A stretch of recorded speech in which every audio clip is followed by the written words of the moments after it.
땅에 불을 들이려 왔다. 그 불이 이미 타올랐으면 얼마나 좋으냐.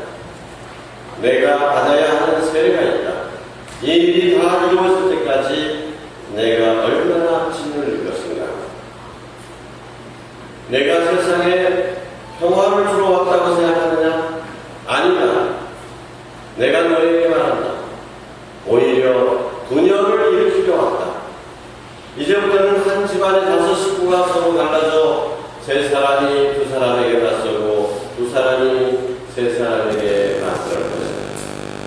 아버지가 아들에게, 아들이 아버지에게, 어머니가 딸에게, 딸이 어머니에게, 시어머니가 며느리에게, 며느리가 시어머니에게 맞서 갈라지게 될 것이다. 주님의 말씀입니다. 우리 성님 참여합니다. 차려주십시오. 자녀 예수님, 여러분 한번 생각해 보십시오. 어떤 열심한 처녀가 결혼을 했습니다. 네? 아니, 처음에 자기 성당 다닌다고 분명히 얘기했고, 남편도, 개인이 있는 거야, 뭐, 이렇게 얘기하지만, 또 시어머니도 결혼하는 정말 막상 신혼여행 끝나고 인사 딱 하니까 너는 이제 우리 집안 사람이 됐으니, 이제는 나랑 같이 저희가 내 얘기하리라. 이러는 거예요. 자, 그러면 그런 상담을 받았다고 쳐보십시오. 여러분들은 뭐라고 하겠습니까? 저는 물러버리는 좋아. 그럴 사람. 저는 물리지 못하면 어떤 얼굴? 그냥 총고 살아라. 우리 사실 신자들은 이런 경우에 아마 대부분, 어떤 문제에 시험하고 처음부터 시험하고 대리 때 살면 일생이 고등학교까지 우선은 눈치 보면 따라 전부 가사줄게. 마지막에는 시험하고 죽으면 이 성령의 이름을 내주겠지. 만약에 개신교 목사님한테 이렇게 상담을 드렸다면 뭐라고 할까요? 우리 천주교 신자들 얘기하듯이 할까요? 세상 시간을 거슬려서 200년 전에 우리 조선시대에 신앙의 문제가 이렇게 걸렸다면 그때는 어떻게 했을까요? 그때는 한 집을 나와버렸습니다. 강원숙이나 누구 이제 우리 초창기에 여성 지도자들 다 신앙을 알게 됐는데 집에서 도저히 신앙생활을 할 수가 없습니다. 박해를 합니다. 그럼 어떻게 했습니까? 집 나가서 따로 사는 겁니다.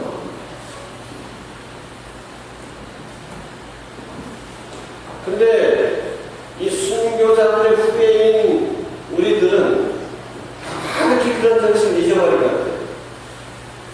우리 천주교 신자는 착합니다. 어떤 거는 그냥 볼 수가 없게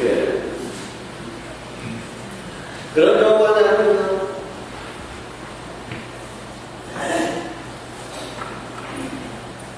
요즘 손님들이 육지사랑에 오래간만에 오는 분들도 있고 내가 신세졌던 분들도 있고 그런 분들이 이제 오면은 정성을 다해서 잘 대접해 드립니다. 그런데 이제 주일 지내고 월요일날 내일 아침이면 갈 건데 그래서 마지막이라고 해서 정성가를 준비해서 식사를 하다 보니까 이거 오늘 같이 돌아다니는데 미사도 못했어. 왜 미사 가야 될 건데 시험 옵니다. 그러면 손님들이 원해합니까? 미사 갔다 원해합니까?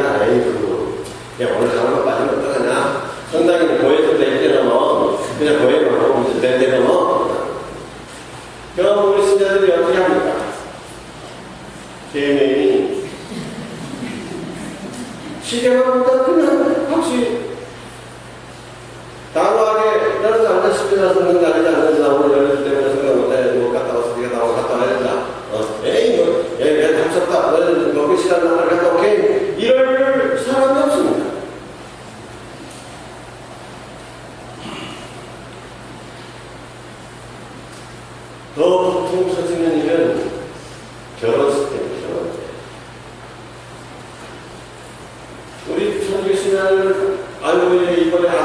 프랑스다, 프랑스다.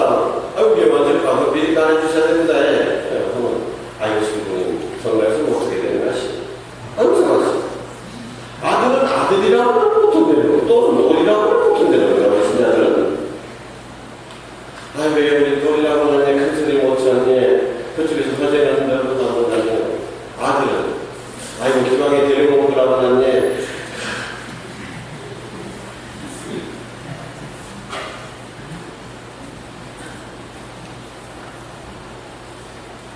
우리 천주교시가 다 착한 분들입니다. 착한 분들이에요. 근데 여러분, 착함의 동기가 무엇인지 잘 살펴봐야 됩니다. 인터넷에 올라온 자매님의 고백입니다. 나는 어려서부터 부모님들로부터 착한 애라고 늘 그렇게 들어왔다. 동네에서도 맨날 누구네 집 돈을 못 받으라고 착한 애로 동네에서 소문났다. 그래서 어업생으로 중앙고등학교 대학교에서 잘 나오고 이제 시집을 갔다. 아이고, 착한 애들이 들어와 줬수다. 시집도 못 가다 착한 애들이 들어왔다고 들어왔다. 그런데 남편은 이제 집안일이라는 거, 집안일들은 다 자기 사업 때문에 자기 밖으로 돌아다닌다고 일체 신경 쓰지 않고 착한 가족한테 다 맡겨놓은 거예요. 그리고 시댁일도 뭐 재산이 명제님이 뭐냐면 전부 다 착한 며느리한테 맡겨놓은 거야. 나는 착하니까 열심히 그렇게 하지 않고 장차와 마다를 잘 지켜야 되는데 시어머니가 치매에 걸리셨는데 식구들도 많은데 서방은 우리가 모셔야 된다고 이런 방법 인원도 없이 당연히 우리가 모셔야 된다. 왜 그래야 되는데 말도 못하고 거절하면 뭐가 되는가? 나쁜 며느리가 되는 거야.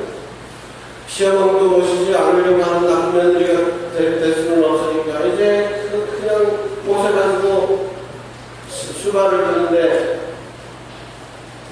한 달도 모시지 않는 시어머니들은 와가지고 잘 모셔보자 안 모셔보자 뭐 하나 도둑고 들어갑니다. 그러면 혹시라도 시누이 왔다 갔다 하는 얘기 좀 속수하게 한다는 얘기 하려고 하면 남편은 이걸 두고 시댁용을 한다고 성당 가는 인연이 결혼이 되느냐? 할 말을 없게 만들어요. 8년 동안 수화를 했는데 매출한다고는 시험은 내려 병원에 갈 때 하고 시간 갈 때 밖에는 매출, 바깥 세상을 구경을 못하는 거예요. 8년 동안 똥오줌을 다 받아줍니다.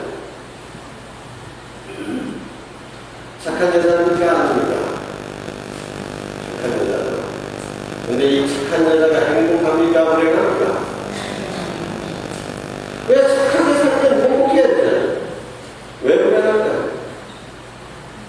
제가 사제생활하면서 제일 안타까운 일 중에 하나가 착한 사람일수록 더욱더 불행하게 산다는 것입니다. 착한 사람일수록 더욱 불쌍해요. 불행할수록 마음에 기쁨이 없어요. 평화가 없어요. 왜 그럴까? 정말로 사랑을 실천하는 사람이라면 행복합니다, 여러분. 근데 이렇게 착한 여자가 행복하지 않은 이유는 동기가 사랑이 아니라는 얘기입니다. 어려서부터 아이고 우리가 착한 아이 하니까 착한 아이 말을 듣는 게 너무 좋아서 그런 칭찬 듣는 게 좋아서 칭찬 들으려고 착하게 사는 겁니다. 인사를 잘하면 아이고 저 자기 착한 아이와 동네 아줌마 된다 칭찬해주면 그게 좋아서 이렇게 하는 겁니다. 시집 가서도 역시 마찬가지 착한 아내라는 말을 듣고 싶어서 착한 며느리라는 말을 듣고 싶고 착한 어머니라는 말을 듣고 싶어서 그래서 그렇게 사는 것뿐입니다. 마음에서 진짜 사랑이 있어서 그렇게 산 게 아니라는 거죠. 그러다 보니까 마음은 어떻습니까? 늘 다른 사람들이 나를 어떻게 바라볼까? 다른 사람들이 요구하는 대로 다른 사람들이 바라는 대로 자신의 삶을 살아가는 것이지 진짜 자기가 살고 싶은 삶을 살아가지 못하는 것입니다. 하느님께서는 우리를 세상에 보내시면서 너는 이런 사람이 되어라 하고 우리에게 그 씨앗을 주십니다. 그러면 소나무가 되어라고 소나무는 커야 되는데 이 사람은 남의 눈치 보느라고 남들은 너는 장미가 됐으면 좋겠다 하고 착한 여자 착한 남자 이렇게 하다 보니까 이는 소나무가 백합 넘어서 하려니까 이렇게 됩니까? 이런 삶도 아니고 저런 삶도 아니고 그저 거짓된 삶을 살았을 뿐입니다.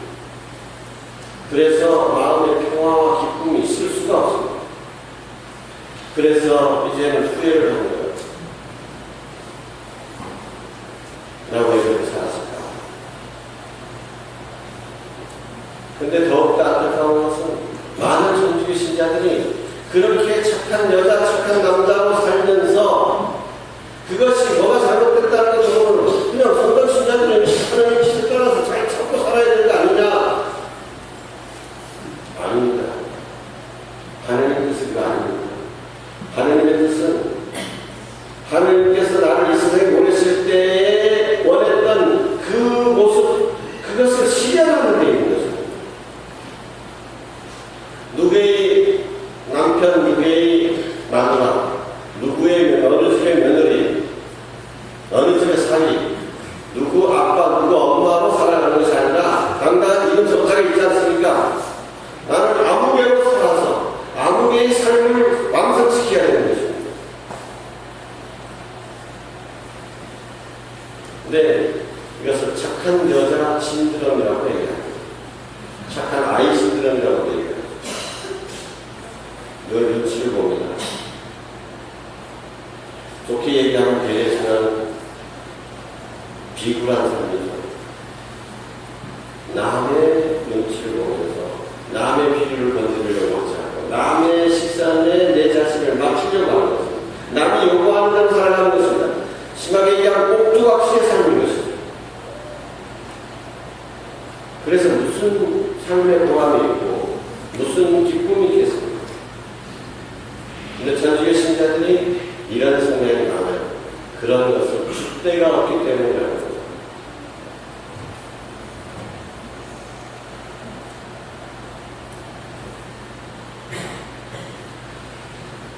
어떻게 하면 좋을까요?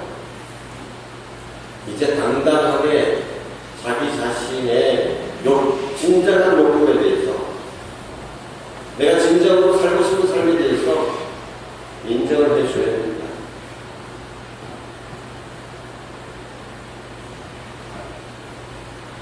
자식들한테도 이제 선포해야 됩니다. 나는 더 이상 착한 어머니로 살지 않겠다. 너네들 비리나 마치고 그렇게 살지 않겠다. 이제 너네들 그만큼 키워줬으면 됐다. 난 많은 도리를 다 했으니까 이제는 내 삶을 살아야 한다. 어이구, 무슨 얘기입니까? 아, 이제는 키워줬으니까 자식들, 새끼들 나한테 저렇게 가져오지. 너는 그렇게 알아해. 아이고, 어머니, 아니다. 야, 이 여러분 무슨 명품 보는 분이어서 명품 만산 줄 아냐? 나는 뭐 좋은 옷 입을 줄 몰라 안 입을 줄 아냐? 나는 이제 더 이상 그렇게 안 살겠다. 애기 낳으려면 돈 가져와라 하십시오. 그러면 갑자기 착한 부려먹으면서 어떤 배우를 생각하겠죠. 일주일 동안 섭섭하게 말도 안 할지 모릅니다. 좋다, 말하는 말 아주 좋다. 그런 각오를 하십시오. 단단히 선언을 하십시오. 그래야 우리 어머니는 우리가 마음대로 되는 어머니가 보다 했던데 아니구나. 우리 어머니 삶이 있구나. 남편한테도 당당히 고백하십시오. 이제 내 삶을 찾을 테니까 박수 나 더 이상 찾지 마. 맨날 새끼 밥 해줘. 요즘 살아있는 것만 다양한 생각해라 3시간. 내 당당히 얘기하십시오. 지금까지 너 새끼 밥 해줬으니까 이제부터는 내 삶을 찾겠다. 알아서 해. 미쳤냐? 하면 미쳤다. 나를 못 살겠으면 네가 나가고 내가 나가서 그렇게 하십시오. 그럼 갑자기 아이고 우리 착한 여자 편에 가고 내려온다 하다가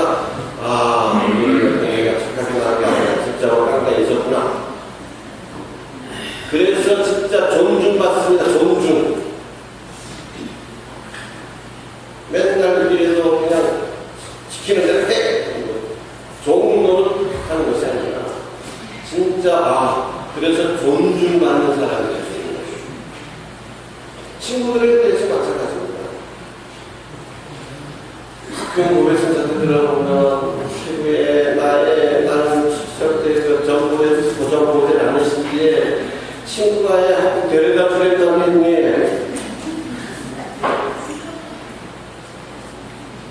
그런데 왜? 야, 나 그런 거 안 한다. 성당에서 그거 미신이다. 너도 그런 거좀 봐라. 정하고 싶으면 니 혼자 가라. 나 그런 거 절대 연대 못해주는 나 분명히 얘기해야 되는데 저기 계시는 우리 그런 데 안 가는데 좀 대단주라게 걔 왔을 때 너도 들어오라. 한번 와보라고.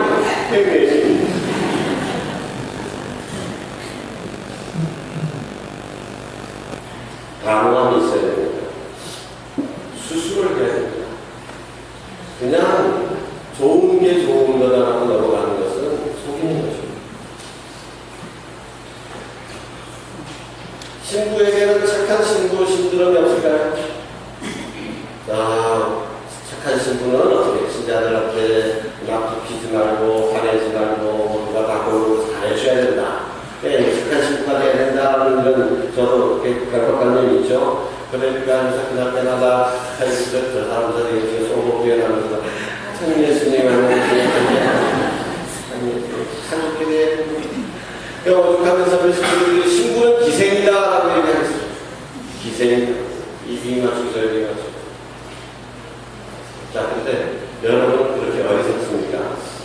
저 신부가 진짜로 나 좋아하는지 겉으로만 좋아하는지 모릅니까? 차라리 신부가 너 당같이 왜 그러냐라고 말해서 나 이거 싫다라고 이렇게 얘기를 하면 어떻습니까?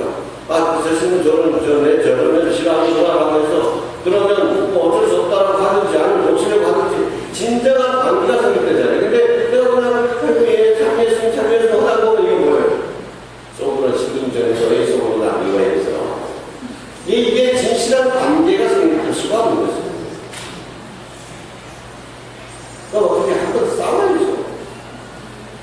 자신을 솔직하게 드러내야 됩니다. 여러분 화가 났을 때는 나 화 났다 얘기를 해야 됩니다. 그래야 그때 처음에는 와닿한 소리가 날지도 모릅니다. 그죠? 아이고 자식들 앞에서 부모가 싸우는 소리 들리면 어떻게 해가지고 싸움 될까봐 남편이 또 그런 약점 이용해가지고 그런 데 그냥 막 다 울컥지르죠. 그런 게 아니죠. 왜? 자식들한테도 야 엄마도 싸울 때 있다 이렇게 해야죠. 엄마도 화나면 막 목소리 높아가지다. 애들한테도 가르쳐 주셔서 우리 엄마는 화 안 하면 착한 엄마가 아니라 엄마도 실수할 때도 있다는 걸 보여줘야죠. 그렇게 감당할 때만 비로소 우리 자유로워지는 것입니다. 내 잘못으로부터 자유로워지는 것입니다. 그렇게 진실된 내 자신의 부족함, 내 자신의 어려움, 그런 실수까지도 함께 갖고 있으면서 그래도 다른 사람과 만날 때 비로소 진실된 관계가 이루어지는 거예요. 거기서부터 창조화가 이루어지는 것입니다. 그래서 예수님께서는 이 세상에다 불을 지르러 왔다. 이 불이 활활 타올랐으면 좋겠다. 이게 무엇입니까? 거짓의